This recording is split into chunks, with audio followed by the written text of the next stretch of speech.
ভারতের প্রধানমন্ত্রী নরেন্দ্র মোদীর সঙ্গে বাংলাদেশের অন্তর্বর্তী সরকারের প্রধান উপদেষ্টা ডাক্তার মোহাম্মদ ইউনূসের ফোন আলাপ হয়েছে। ফোন আলাপে তিনি মোদীকে হিন্দুদের নিরাপত্তা দেওয়ার নিশ্চয়তা দিয়েছেন। মোদী এ নিয়ে শুক্রবার এক্সে একটি পোস্ট দিয়েছেন।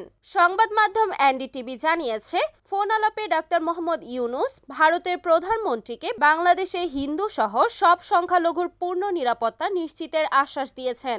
এক্সে দেওয়া পোস্টে মোদী লিখেছেন, বাংলাদেশের অন্তর্বর্তীকালীন সরকারের প্রধান উপদেষ্টা প্রফেসর ইউনূসের কাছ থেকে ফোন পেয়েছি। বিরাজমান পরিস্থিতি নিয়ে কথা হয়েছে।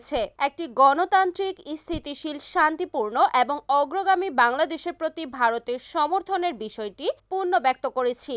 তিনি আমাকে বাংলাদেশের হিন্দু সহ সকল সংখ্যালঘু সম্প্রদায়ের সুরক্ষা ও নিরাপত্তার নিশ্চয়তা দিয়েছেন।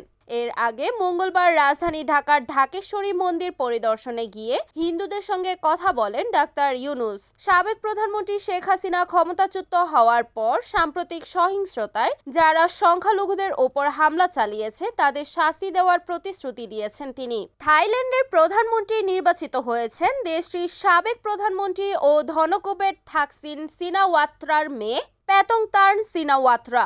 আজ শুক্রবার থাই পার্লামেন্ট ভোটাভুটিতে প্যাতংতার্নকে প্রধানমন্ত্রী নির্বাচন করা হয়। খবর রয়টার্স।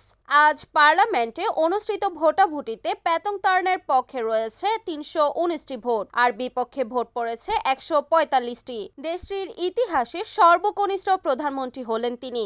পাকিস্তান তেহরিক ই ইনসাফ অধিভুক্ত ইনসাফ স্টুডেন্টস ফেডারেশন শুক্রবার দলের প্রতিষ্ঠাতা ইমরান খানের মুক্তি এবং দেশের সত্যিকারের গণতন্ত্র পুনরুদ্ধারের জন্য একটি আন্দোলন শুরু করার ঘোষণা দিয়েছেন। পেশোয়ার প্রেস ক্লাবে এক সংবাদ সম্মেলনে আইএসএফ খাইবার পাখতুনখোয়া সভাপতি আশফাক মারওয়াত এবং অন্য ছাত্র নেতারা দেশের বর্তমান পরিস্থিতি নিয়ে উদ্বেগ প্রকাশ করেছেন। তারা অবিলম্বে ইমরান খান ও সব রাজবন্দীদের মুক্তির দাবি জানান।